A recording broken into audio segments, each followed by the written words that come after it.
જગ્યા જે છે, હવે જેનું અહીંયા ગામથી પહેલું ખેતર હોય ને થાંભલો જે રોડે જે જોવા ગયા એ તો આમ ગામથી પહેલું જ છે, 10 વર્ષ પછી બાંધકામ થાય એવું જ છે.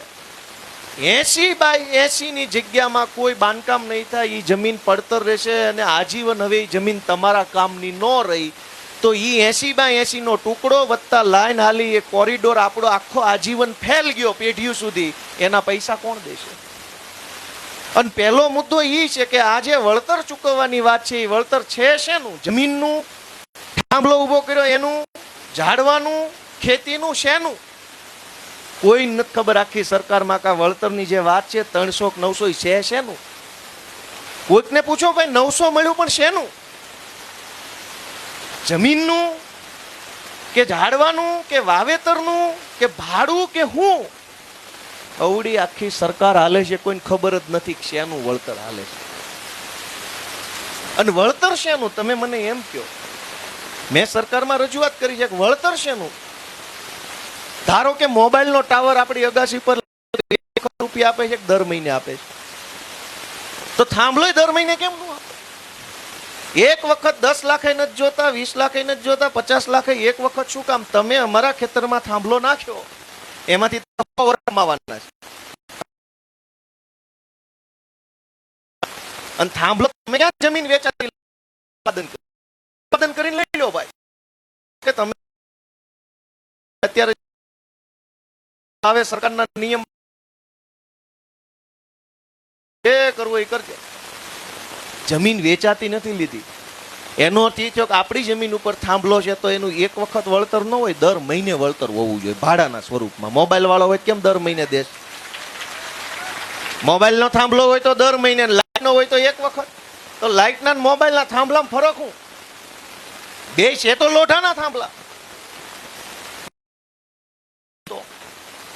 મોબાઈલની કંપનીનું લાયસન્સ સરકારે આપ્યું છે, ઇલેક્ટ્રિસિટી કંપનીનું લાયસન્સ સરકારે આપ્યું. મોબાઈલના થાંભલો અહીં તો નવો વિષય જ છે આખો, દીધા વગર જ થાંભલો છે. દે તેદીની વાત ત્યારે. એટલે મેં સરકારમાં આ બધી જ વસ્તુ ફેબ્રુઆરી મહિનામાં રજૂઆત કરી હતી, પણ હવે દુર્ભાગ્ય એવું કે આપણા ખેતર સુધી હિટાચી ન આવે ત્યાં સુધી આપણે જેને ગોપાલ ભલન બરાડા પાડતો એને તો નવરો છે. હું ફેબ્રુઆરી મહિનામાં રાડ્યું પાડીને આવ્યો, પણ કોણ સાંભળે કે કોઈ પાડો ગાંગર તો લાગે છે, ભૂખ્યો થયો હોય છે. ભાઈ અમે તો ગાંગરી થાક્યા કે જાગો મારા માય બાપ, જાગો ન કરા નહીં બધું.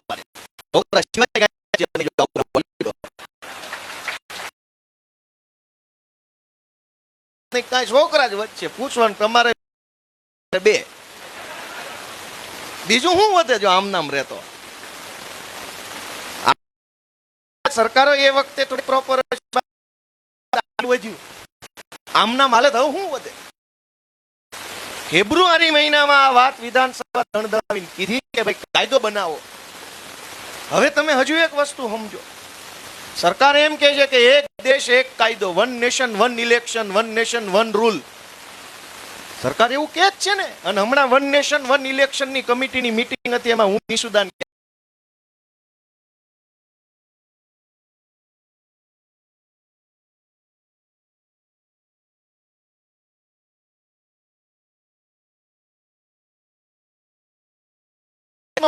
$9,000 આપે તોય હમણાં આ વાત ખોટી પડે.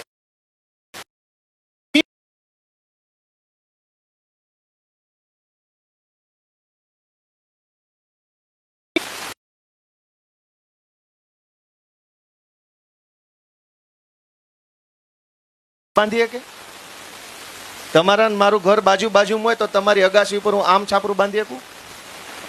ન, હું કામ? ઈ આકાશ તમારું છે. અગાસી એટલે આકાશ. તો જેનું ખેતર એનું આકાશ છે કેટલાક મીટર સુધી. નાળિયેર અધિકાર ખેડૂત. તો એર સ્પેસ રિસ્ટ્રિક્ટ કર્યો. આપણે જે આકાશ છે એ સરકારે રોકી લીધું, એનું વળતરનું કોઈ પૂછતું નથી. મેં મંત્રી સાહેબને સચિવને સમજાવ્યું કે તમે અમારું આકાશ રોક્યું, એના પૈસા લાવો. બે બાજુ કોરિડોર મૂક્યો હોય, જે તાર નીકળશે, થાંભલો તો સમજો 40x40 નો છે, 80x80 નો.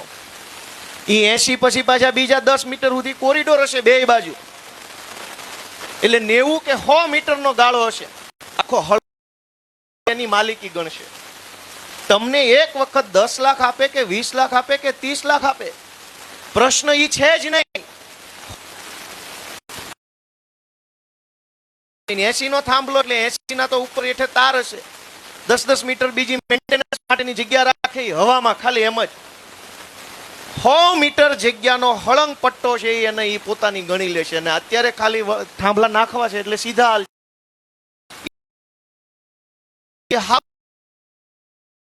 તમારે કૂવો ગાળવો હોય તો મંજૂરી લેવાની, મોટર મૂકવી હોય તો મંજૂરી લેવાની, ફલાણા ઢેકણા પ્રકારનો પાક પકવવું મૂકવો હોય તો મંજૂરી, બધું વાહેથી આવશે. અત્યારથી થોડું કહી દેવાનું. હા તો વેહવાળ જેવું છે, જોવા જાય ત્યારે બધું ન કહેવાય, પગાર કહી દેવાનો, સારી યુનિવર્સિટી નામ દેવાનું, પછી વાહેથી ખબર પડે.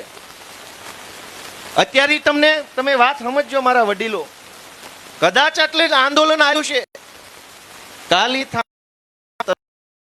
મારા ખેતરમાં આવો નહીં, આવા પ્રકારનો બોર કરાવવો છે ને આટલા પ્રકારનું આમ કરાવો, તો તરત કહે છે કે ભાઈ જીઈબી ની મંજૂરી લઈ આવો વીજળી વિભાગની. ક્યાં લેવા જશો? એની ઓફિસ ક્યાં છે? અહીં ક્યાંય 50 કિલોમીટર માં એની ઓફિસ. એ પાછળથી આવશે બધું, છેલ્લે રોન છેલ્લે કાઢવા. એટલે અત્યારે તો હાલવા જ દેવાનું છે. ધ્યાનથી સાંભળજો, હું જરાય ખોટું નથી કહેતો. અમે તો ફેબ્રુઆરીમાં જે કીધું એ અત્યારે તમારે ગામમાં આવ્યું ત્યારે ગામ ભેગું થયું ને. આજ જે કહું છું એ ગમે તેથી આવશે, તેથી તમે મને યાદ કરશો. છોકરો કહેતો તો હાચું, હારો ઘરનો હતો એટલે હાચું કહી ગયો.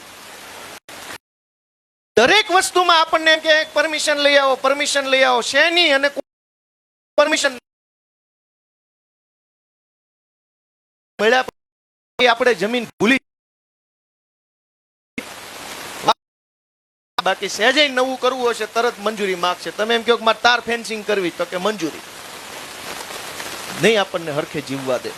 ક્યાંક વન વિભાગ, ક્યાંક વીજળી વિભાગ, ક્યાંક રોડ વિભાગ, ક્યાંક સિંચાઈ વિભાગ, આ બધા ભેગા મળીને ખેતી ન કરી શકે એવો માહોલ આખો ઉભો કર્યો. અને બીજો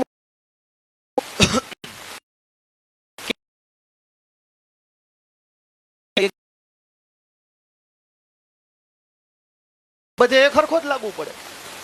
હવે હેલ્મેટ નો 20 રૂપિયા, સુરતમાં 30 રૂપિયા એમ છે. કેવી રીતનું છે કે બધે એક હરખું છે? કયો છે? બધા જે જાણતા હોય એ કયો ભાઈ, બધે એક હરખું છે કે નોખું નોખું છે? તો આમાં કેમ નોખું નોખું છે? સરકારનો નિયમ હોય તો એક હરખો જ હોવો જોઈએ. તો એનો અર્થ એમ થયો કે આ સરકારનો નિયમ નથી, મન ફાવે એવો છે. જાડો પાણો આવે તો થોડુંક વધારે નાખવાનું, પાતળું આવે તો લઈને વયું જવાનું. સરકારનો નિયમ હોય તો બધે એક જ હોવો જોઈએ. અમદાવાદના કોન્સ્ટેબલ 30,000 ને સુરેન્દ્રનગર વાળાનો 30,000 એમ છે? બધાનો હરખો છે ને? સરકારનું જે હોય એ ગુજરાતના કોઈ પણ ખૂણે એક હરખું જ હોય. 100 રૂપિયા અને 30,000 હોય. સરકારનો પગાર હોય કે સરકારનો ચાર્જ હોય કે સરકારની ફી હોય કે સરકારનો ભાવ હોય, બધું એક સરખું જ હોય. અહીંયા હું મોરબી હું કે હળવદ હું કે ધાંગધ્રા હું, છતાંય નોખું નોખું કેમ? એનો કાંઈ નથી, જ્યાં જેવું આવ્યું એવું કરીને નીકળી જવાની વાત છે. જો અત્યારથી જ્યાં મન ફાવે એવું હાલતું હોય તો પાછળથી શું થાય એ તો કહું તમને, કહું આપણે બધા વિષયને સમજીએ. માત્ર વળતર મળી જવાથી પૂરું નહીં થાય, હજુ તો બહુ લાંબી ફિલ્મ છે.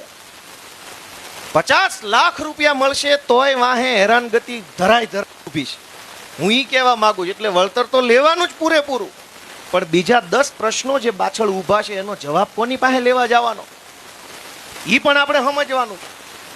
અને જે કાંઈ આપણા નેતાઓ હોય, આગેવાનો, એને રિક્વેસ્ટ કરવાની છે કે ભાઈ સાહેબ બાપા, બધાય પાર્ટીના બધાય નેતા, નાના મોટા, તાલુકા, જિલ્લા, વિધાનસભાના ભેગા મળીને આનો રસ્તો કાઢો. પહેલી વાત આમાં તો શું હોય, સમાજનું